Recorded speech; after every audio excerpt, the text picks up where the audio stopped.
It's Indiana in the morning, and it's WCCS 101.1 FM, AM 1160, WCCSradio.com. Information presented on this program is believed to be factual and up to date, but we do not guarantee its accuracy, and it should not be regarded as a complete analysis of the subjects discussed. Discussions and answers to questions do not involve the rendering of personalized investment advice, but are limited to the dissemination of general information.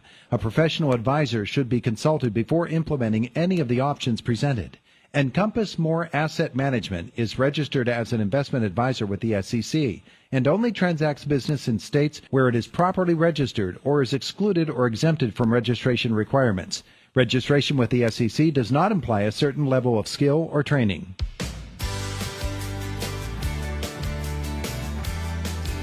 And there they are, the boys from GCES joining us this morning.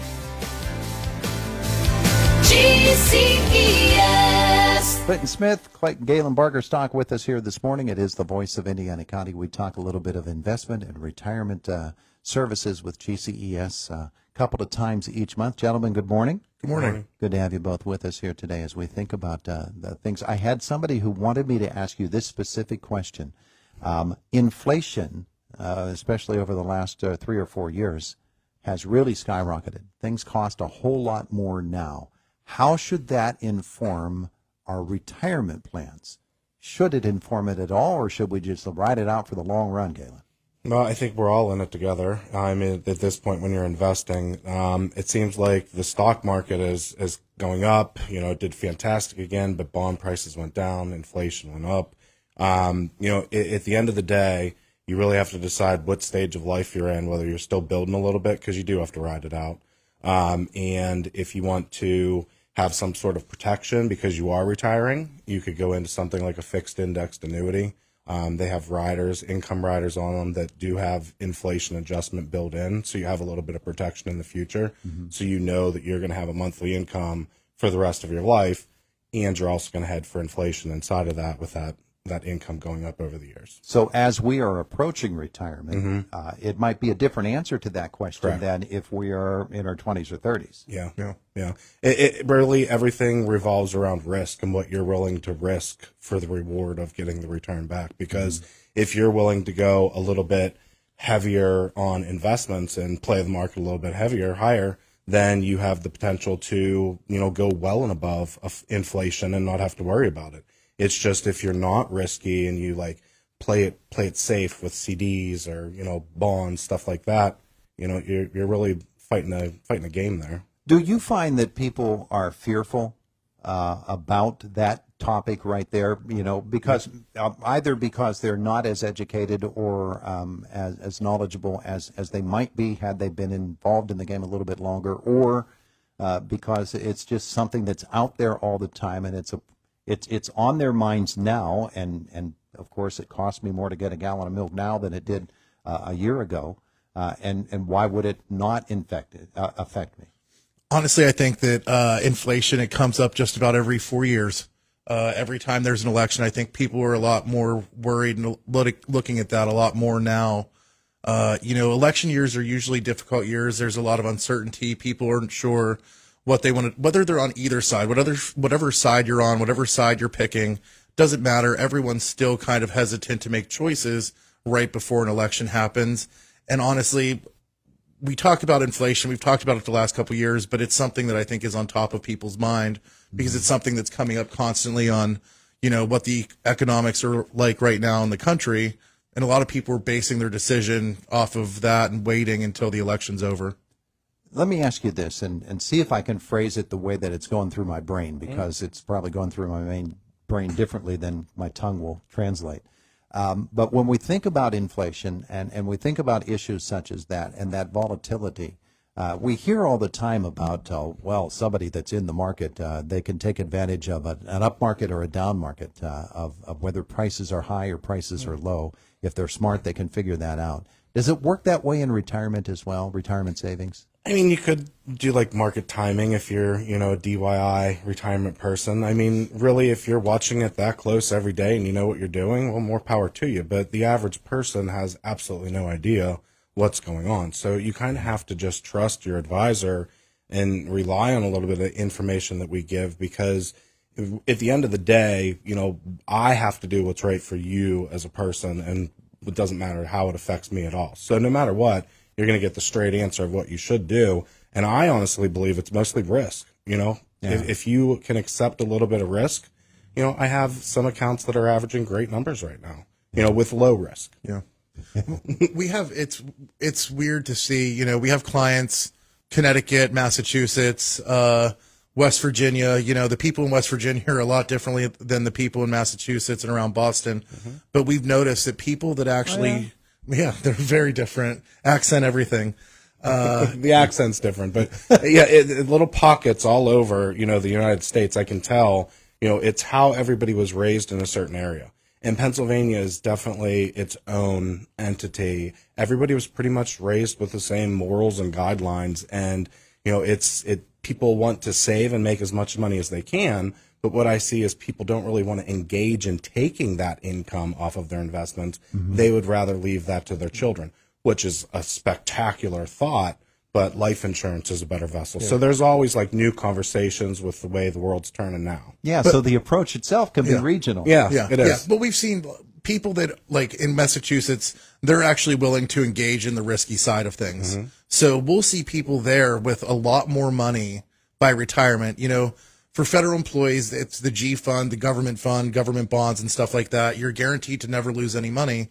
But on average, it makes like maybe 1% to 2% a year. About 2.5%. But other people in riskier funds can make much higher returns. And then by the time they get to retirement, because they've engaged in that risk throughout their career, have a lot more money when they actually get to retirement rather than playing it safe the whole time. Yeah. Galen, a couple of moments ago, you said, you know, people who DIY their retirement. I take it that the more knowledge you have, the better you are. And maybe you would have a better chance if you're a dabbler. But for the most part, dabbling is not the best way to approach retirement savings. No. That's where GCES comes in. Yeah, I mean, it was kind of fresh in my mind because we just talked about it a couple days ago somewhere else. But to me, the DIY, it's great. And maybe you do understand everything that you have going on in your household. But you have to think of it, not just you, but you have to think of it about your spouse. What's going to happen if you're the one that passes away and you know everything and the spouse knows nothing about the financial stuff? Well, what's going to happen now? So that's kind of where somebody like me comes into play, where both people can rely on me if somebody passes away, knowing that it's going to be handled the way it needs to be handled. And I don't step on anybody's toes. I mean, this stuff, if you can understand and wrap your head around it, that's great. But it's great, but also too, those people that are DIYing their retirement also don't have all the tools in their toolbox that they need to do it. So I would think of it like, you know, my toolbox is basically one Tupperware container that has managed to like keep one hammer in it throughout the years, you know, and that might be the case. Yes, it's cracked. It has like random screws in it. Staples. Yeah, some staples. But like, you have to look at it that way. Someone that's DIYing their retirement, they don't have all the tools available to them that we do. Do you know what I mean? They may be able to make changes, but they're not going to be able to like make huge changes or write their own products, you know, or really know all of the tools that are available to them. So you could DIY your own retirement, but that's DIYing it yourself when there's a lot of other tools and things and products that you might not even know exist that we have available to us. Duct tape only goes so far. Yeah. All right. Clint, you guys do a TV show. And you've done some interesting episodes. In fact, you just finished up a round. So tell me about where folks might be able to see it and what they might be able to learn from it, the latest episodes. So it's called Our 2 Cents, which is kind of like a reference to whenever we did Facebook Live videos. We did like a Facebook Live video, one video a week for like a year. We called it Our 2 Cents. It was on Tuesdays at 2. This is called Our 2 Cents as well. It's, think of like a news format, but it's Galen and I discussing different topics that are related to retirement. We just finished recording our 12th episode. We go out to Phoenix. The company that produces it is out there. So we record all of our shows in Phoenix, and we're excited. It's going to be coming out within the next month and a half or so. We don't have an exact date yet, but once we do, we are going to have a release party, and do something somewhere and have a party for everyone to get together. Right now, from what we understand from our media buyer, it's going to be played after, Modern Family. And I believe it's going to be on NBC, but you did say it might be ABC. We're still in the, ironing the fine details out. That's not really our job to buy the media. We're just there to record the show and look pretty. So it went really good though. Like, you mean you might dress a little differently than you do? Yeah, for we actually put suits on. We're not on the way to the gym in the morning. Which reminds me, we did get a question last week. If you're still watching, we got the question online. Somebody was watching the videos and asked if we do personal training. We do not. We are just on the way to the gym. That's why we look like this. So they can trail along behind you and do everything you do on whatever machines you're getting on. Yeah, if you have questions, I can point you in the right direction. We just started working out 5 or 6 years ago, and there's some great gyms in town, and if you need help, we can point you in the right direction, but we do not do personal training. Meanwhile, where you do very much good work is through the financial retirement planning field. So GCES, Galen, folks want to get involved, what should they do? Give us a call, 724-915-0000, or look us up on the internet, www.gces.us. Nice, you did a good job there. Usually, did I? Yeah, that's not really my question. I'm glad you know our phone number. I was watching Clint's face as that was going on. It was you registered actual disbelief there. Yeah, it's like, oh wow, Andy knows our website. I don't know our 800 number though. Yeah, that's fine. Neither does Clint. Yeah. Hey guys, thanks so much. Thank you so much. Have a good week. It is the voice of Indiana County. It's WCCS 101.1 FM, AM 1160, WCCSradio.com. Boomer Sports next. This is Andrew Perloff with a Sports Minute sponsored by Fisher Investments. 2024 in golf was supposed to be the year of Scotty Scheffler. Instead, it's belonged to fellow American Xander Schauffele. Schauffele shot a 65 on Sunday to capture the Open Championship, his second major of the year. In the post-Tiger world, for better or worse, there's a galaxy of stars in golf. And right now, Schauffele is burning as bright as any of them. I'm Andrew Perloff.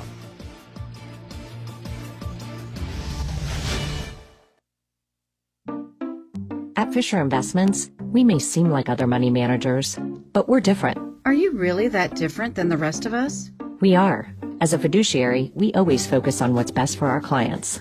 What services do you offer besides investing? We have a team of specialists in financial planning, estate planning, and more. Your clients rely on you for all that? Yes, we ensure clients receive unparalleled service at every step of the relationship. Okay, but you still sell commission-based products, right?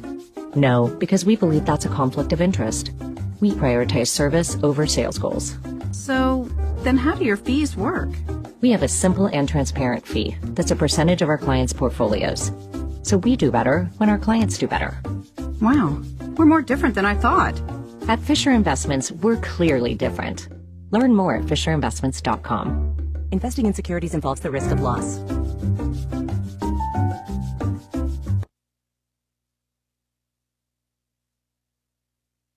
For victims of drunk and drug driving, our grief is unique. But you are not alone. You always have a place at MAD. Call our 24-hour victim helpline at 877-MAD-HELP or visit mad.org.